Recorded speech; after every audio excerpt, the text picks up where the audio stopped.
कहवा से आवेली मालिनिया तो कहवा से ग्वालिनी, कहवा से ग्वालिनी हो। सेखिया कहवा से आवेली रनिया तो माई के पूजन करई, माई के पूजन करई हो।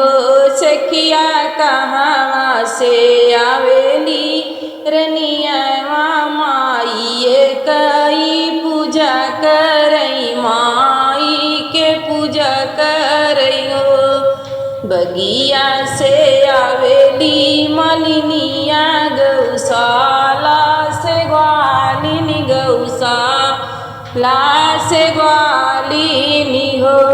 सेखिया महला से आवेली रनिया तो माई के पूजा करई, माई के पूजा करई हो।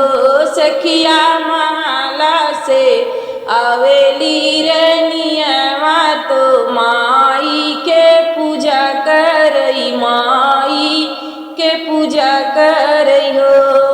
काउलई के आवेली मालिनिया तो काउलई के ग्वालिनी, काउलई के ग्वालिनी हो। सेखिया काउलई के आवेली रनिया तो मैया के पूजा करई, मैया के पूजा करे हो। सेखिया काउलई के आवेली रनिया तो मैया के पूजा करे, मैया के पूजा करे हो। फूल लई के आवेली मालिनिया दहिए लई के ग्वालिनी, दहिए लई के ग्वालिनी हो।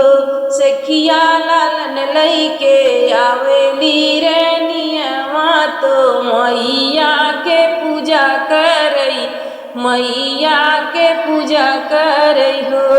सेखिया लालन लई के आवेली रनिया तो माई के पूजा करई, माई के पूजा करई हो।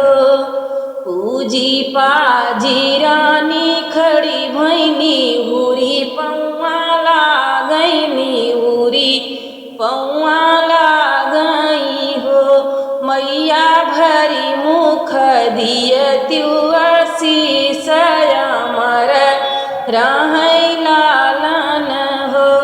मैया भरी मुख दियत्यु आशीष अमर रहै लालन, अमर रहै लालन हो। माई भरी मुख दियत्यु आशीष अमर